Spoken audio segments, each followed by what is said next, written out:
Ensaio fotográfico em Las Vegas termina em tragédia. Uma modelo posando com a arma supostamente atira e mata seu fotógrafo. Essa modelo compareceu a um tribunal em Las Vegas nesta semana. Ela supostamente tinha uma obsessão por armas, até mesmo uma tatuagem de alvo no peito. Segundo a polícia, ela diz ter sido um acidente, mas pode haver algumas evidências que sugerem o contrário. Este é o caso apresentado pela Law and Crime. Sou Chris Stewart.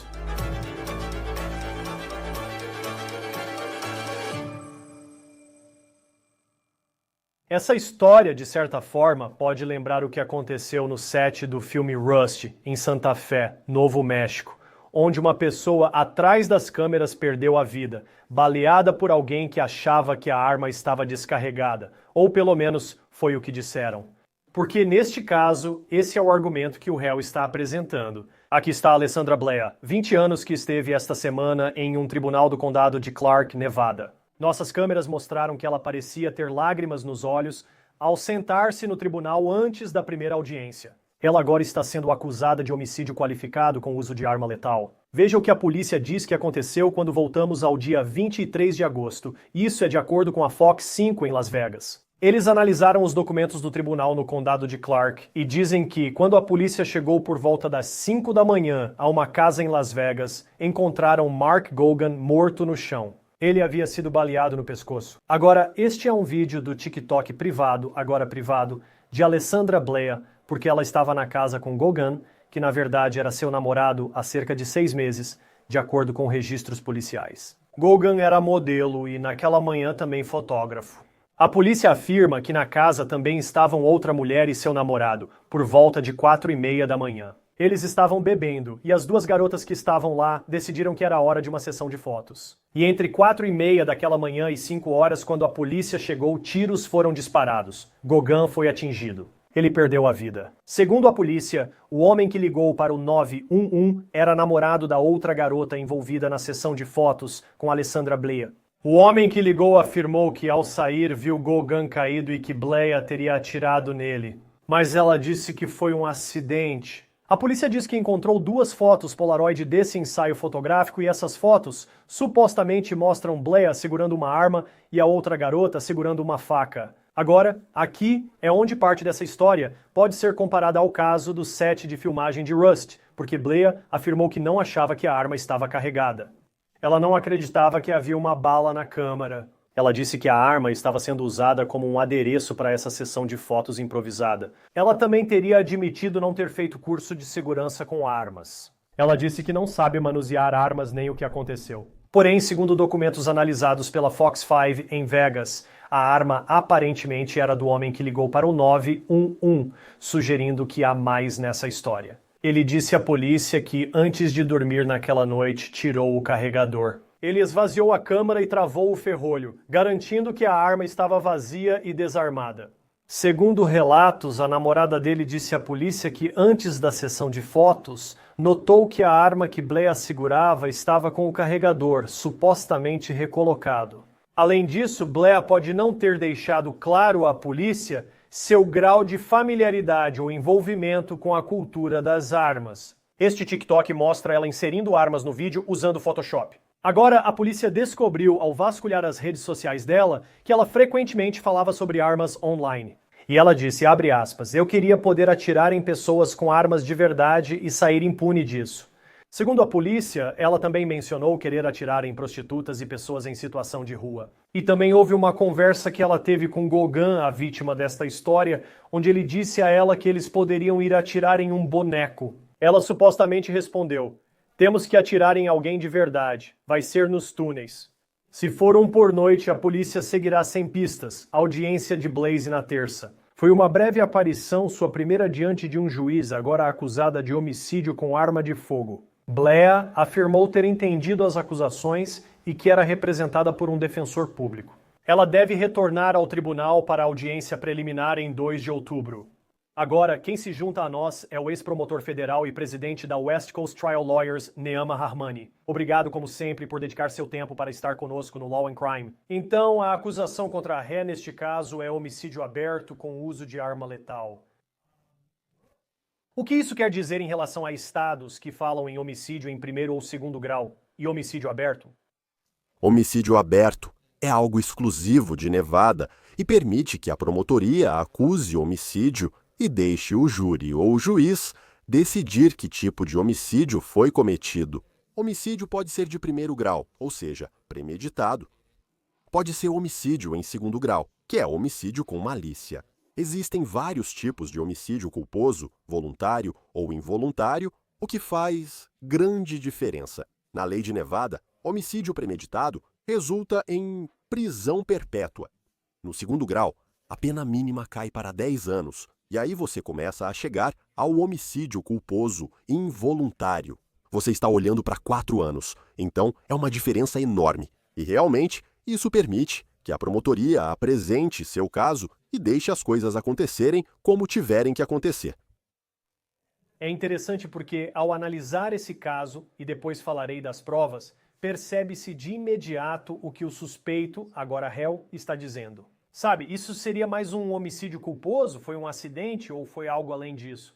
Como isso funciona então no tribunal para realmente determinar que tipo de assassinato é esse? Depende do júri, se houver. Em outros estados, podem incluir acusações menores. Você verá opções assassinato em primeiro grau. Se os jurados chegarem a essa conclusão, eles não analisam as outras possíveis acusações.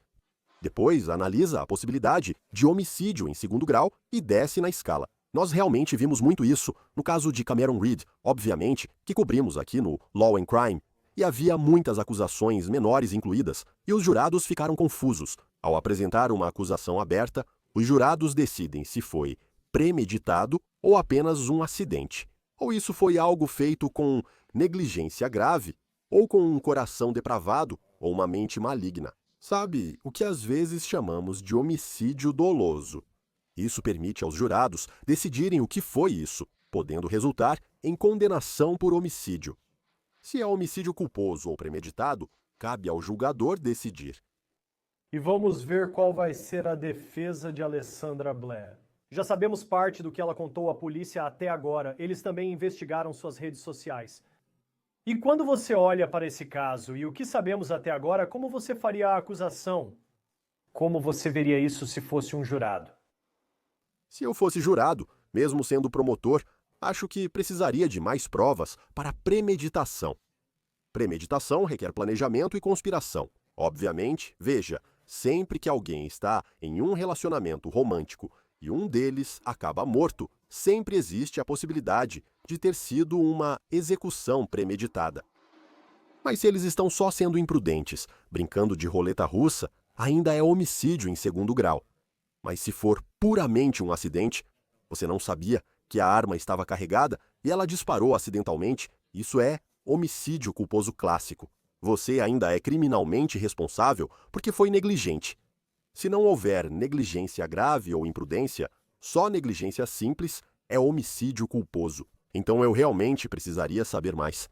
Obviamente, as autoridades estão falando sobre aquelas mensagens nas redes sociais. Isso teve alguma relação com a morte que ocorreu neste caso específico? Era isso que eles queriam? Realmente matar alguém? Ou eram apenas amigos dizendo algo estúpido, completamente inapropriado e ilegal nas redes sociais, que não necessariamente tinha relação com o crime? E você olha para ela, sabe, o ponto de vista dela sobre isso, pelo que aparentemente ela contou à polícia. Ela disse que achava que aquilo era um adereço, que não achava que a arma estava carregada, que pensava que tudo aquilo tinha sido apenas um acidente. E minha mente acabou indo para o caso Alec Baldwin em Rust, que é um caso bem diferente em vários aspectos, mas você tem alguém atrás das câmeras que acaba sendo baleado porque alguém, sabe, argumentou que não sabia que a arma iria disparar. Mas para provar isso, num caso assim, com mensagens de redes sociais enviadas e recebidas e postagens mostrando suposta obsessão dela por armas de fogo. E aí tem a questão de como a arma acabou sendo carregada, no sentido de o carregador ter sido colocado de volta, sendo que o cara que era dono dela disse que não estava assim quando foi dormir. Como você realmente conseguiria provar isso se fosse a defesa? Você quer analisar as testemunhas, certo? Baldwin é um caso único, mas claramente não é assassinato. Baldwin foi informado pelo assistente de direção Dave Halls que era uma arma fria. Agora, Helena Hutchins tem um armeiro. Ela também foi acusada e condenada. Cabe a ela manter a arma, O caso é diferente, mas há uma testemunha. Na verdade, a testemunha ligou para o 911, então ela vai ser muito, muito importante nesse caso em relação ao que exatamente aconteceu. Existem algumas formas de isso acontecer. Obviamente, você sabe que a arma está carregada e está brincando com ela. Isso também é assassinato, não é? É muito imprudente. O outro extremo é o oposto. Você realmente acha que a arma está descarregada e a usa apenas como adereço, certo? Talvez algo parecido com o que aconteceu com Baldwin, certo? Obviamente, naquele caso específico, a arma estava carregada, mas ele achava que estava carregada com festim. A terceira possibilidade é algo no meio, onde nem conferiu e já está brincando com a arma. Você não sabe se está carregada. Então ainda seria, na minha opinião, isso é negligência grave e imprudência criminosa, também considerado assassinato. Quem segura uma arma de fogo nem verifica se está carregada. E sabe, você aponta para alguém ou não desvia de alguém. Então, realmente, o que ela sabia e quando ela soube vai ser muito importante. E, obviamente, sabemos o que ela está dizendo. Mas quanto à amiga dela, acho que vai ser uma testemunha muito, muito importante nesse caso. Sobre as mensagens nas redes sociais, ela mostrava fascínio por armas. Chegou a dizer que queria atirar em alguém e se safar, além de fazer ameaças a pessoas em situação de rua e da indústria do sexo. Sabe, essas são pessoas que têm personas online e têm opiniões na internet, e isso não necessariamente reflete quem elas são na vida real. Em um caso como esse, se você é a acusação, como você pega o que ela disse online e usa isso contra ela no tribunal? Sim, você quer ligar isso ao crime. Acho que a defesa dirá. É alguém, claramente, fascinado por armas de fogo. Eles estão fazendo fotos com armas de fogo, certo? Agora, acho que o que você quer fazer é trazer isso e apenas mostrar o tipo de conexão causal. O timing é importante. Se for algumas horas antes, ótimo. Se for anos antes, não ajuda muito, certo? Então, é melhor relacionar ao que ocorreu neste caso. Obviamente, sabe, aparentemente, houve consumo de álcool também. Isso pode pesar para os dois lados. Isso não é defesa legal, não isenta de culpa, mas pode ajudar a argumentar sobre intenção. Então, eu realmente acho que precisamos ver mais para realmente chegar a essa premeditação. Falar sobre armas e querer matar prostitutas ou pessoas em situação de rua é terrível. Isso é diferente de atirar e matar seu namorado durante uma sessão de fotos. Presumivelmente, você está em um relacionamento. Você gosta dessa pessoa, claro.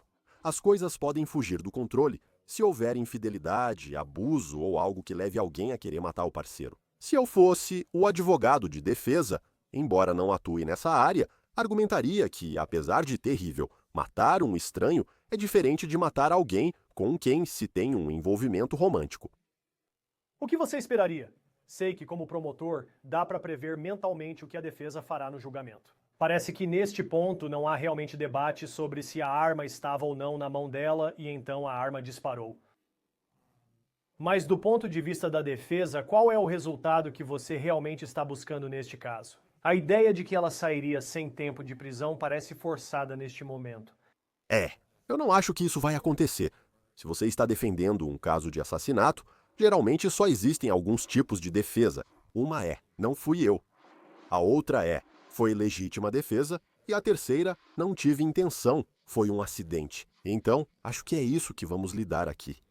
Você, obviamente, tem uma testemunha, tem uma confissão para as autoridades de que ela foi quem atirou e matou o namorado. Você não conseguirá alegar legítima defesa ou culpar outra pessoa.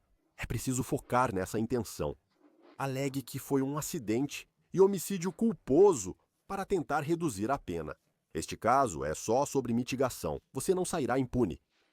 E voltando à acusação de homicídio aberto que ela está enfrentando, porque existem, sabe, eu sinto que há alguns estados onde há esse debate, tipo, é homicídio em primeiro grau? É homicídio em segundo grau? Houve premeditação? Foi ou não foi premeditado? Sem a acusação de homicídio aberto em Nevada, como isso normalmente funciona em um estado como a Califórnia, onde você tem um caso como esse? Exatamente. Eu também estou na Califórnia. Temos escritório em Vegas e em toda a Califórnia. Então, na Califórnia, isso seria processado como uma acusação menor incluída. Acho que, sem mais provas, não seria homicídio doloso, qualificado por premeditação em primeiro grau na Califórnia. É considerado homicídio, com circunstâncias especiais, com sentença obrigatória de prisão perpétua sem liberdade condicional, como os irmãos Menendez enfrentavam antes de serem ressentenciados. Então você teria o homicídio em segundo grau, que não é premeditado, mas é malicioso, certo? E essa é a imprudência grave, a negligência de que falamos. Então essa seria a acusação mais grave. Novamente, ausência e indícios de premeditação que não conhecemos. Então, seria homicídio doloso de segundo grau, que prevê uma sentença potencial de 25 anos à prisão perpétua. Mas então, uma sentença menor incluída. Se o júri não considerar o réu culpado de homicídio doloso de segundo grau, eles podem considerar homicídio culposo. E isso se aplica a alguém que foi negligente. Novamente, pode ser simplesmente negligência simples, e uma morte ocorre. E o exemplo que eu gosto de dar sobre algo que pode ser considerado assassinato é alguém que está dirigindo a mais de 160 km por hora, certo? O caso da PCH, onde 4 estudantes da Pepperdine foram mortos. Esse indivíduo foi acusado de assassinato por dirigir em alta velocidade. Alguém que está sob forte influência de drogas ou álcool e mata alguém, isso é imprudente, isso é negligência grave.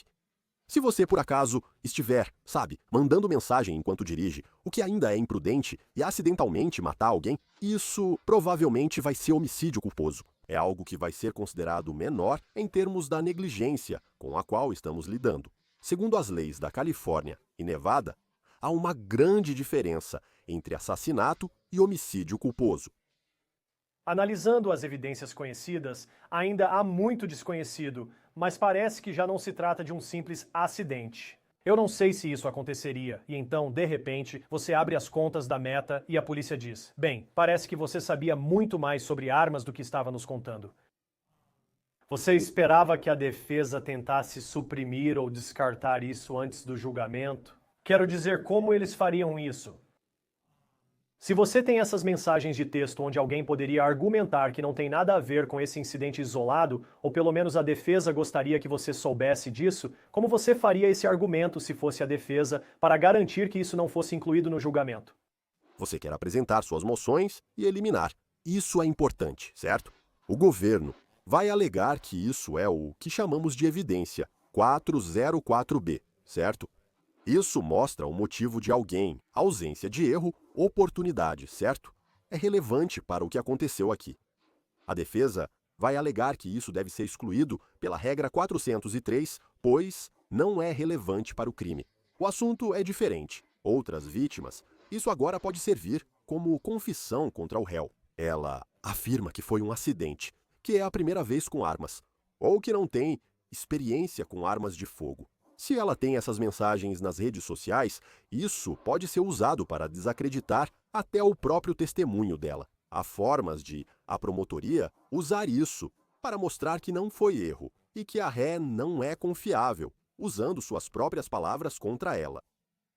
E por fim, só para você, Neama, quero dizer, essa história parece realmente muito única. Quero dizer, principalmente porque a polícia achou 2 Polaroids na cena, mostrando a sessão de fotos antes do disparo, e afirma que, de certa forma, ela puxou o gatilho. Você já viu muitos casos de disparo acidental assim com esse tipo de evidência e réu? Chris, eu já vi muitos casos de disparos acidentais, infelizmente, crianças pegando armas. A segurança com armas é um grande problema aqui, pois muitas não são trancadas. Posso te dizer, faço isso há quase 25 anos. Eu nunca vi uma morte acidental relacionada a armas envolvendo uma sessão de fotos. Essa é nova para mim. Obviamente, já vimos isso em sets de filmagem. Tem vários casos assim, mas não envolvendo uma sessão de fotos com armas. É realmente a primeira vez, então aprendemos algo novo todo dia. Mas esse caso é único. O que ocorreu na sessão de fotos será crucial no caso de homicídio em Nevada. E mais uma coisa que acabei de lembrar, porque o caso Baldwin é bem diferente, mas pensar que era alguém atrás da câmera fazendo aquilo impressiona. Nesse caso, questionou-se como a arma disparou. Alec Baldwin afirmou não ter puxado o gatilho. Como você procederia e quais seriam algumas das evidências que procuraria se fosse um promotor nesse caso para determinar se o disparo da arma foi intencional? Sim, quero dizer, Baldwin foi diferente. Aliás, mencionei Helena Hutchins, mas quem era a armeira era Hannah Gutierrez Reed. Sim. Helena Hutchins era a diretora de fotografia, a vítima. Obviamente, esse foi um caso diferente, porque ela estava atrás da câmera. Ela pediu para Baldwin apontar a arma de fogo para ela. Ele pensou que era uma arma fria, pois tinha balas de festim. Obviamente, seja por causa da armeira Gutierrez Reed, do assistente de direção Dave Halls, ou de outra pessoa envolvida, a arma não era uma arma fria. Ela continha munição real. Acho que você quer ver as pessoas envolvidas, certo? Obviamente, veja, e novamente, ninguém pode consentir em ser baleado, certo? Mas no caso do Baldwin, um dos argumentos dele foi: bem, escute, eu sou um ator. Eu estou confiando em um armeiro cujo trabalho é manter essas armas, certo? Isso é razoável. Eu estou confiando no meu assistente de direção que está me dizendo que a arma não está carregada. E quanto a apontar para outro ser humano, obviamente você não deveria fazer isso. A diretora de fotografia estava filmando um filme. Ela pede que eu aponte para ela. A dúvida era: ele puxou o gatilho? O FBI concluiu que ele puxou o gatilho, sendo essa uma das principais provas contra Alec Baldwin. Quero dizer, aqui nós não sabemos como a arma foi parar na mão dela, como ela foi carregada, porque que ela foi apontada para alguém. Há muitas incógnitas nesse caso que realmente vão determinar o nível de culpa, porque, de fato, se disseram para ela que era uma arma descarregada, ou seja, que não estava carregada, não fria, porque não tinha munição real. Mas se a ré foi avisada que era uma arma fria e descarregada. Ela não tem muita experiência e parece descarregada, está segurando, sem apontar para ninguém. Se ela cair ou de alguma forma disparar e ricochetear, acho que isso seria muito bom para a ré, certo? Mas se ela está segurando a arma, ela mesma carregou, está apontando para alguém brincando, bem, isso é assassinato, na minha opinião. E vamos ver como esse caso se desenrola. Ainda está bem no começo. Mas a primeira audiência já aconteceu. Niyama Romani, é sempre bom tê-la no Law and Crime. Obrigado por vir. Claro, Chris. Obrigado por me receber. Isso é tudo para este caso apresentado pelo Law and Crime. Inscreva-se no nosso canal no YouTube e no Spotify. Eu sou Chris Stewart. Nos vemos na próxima vez.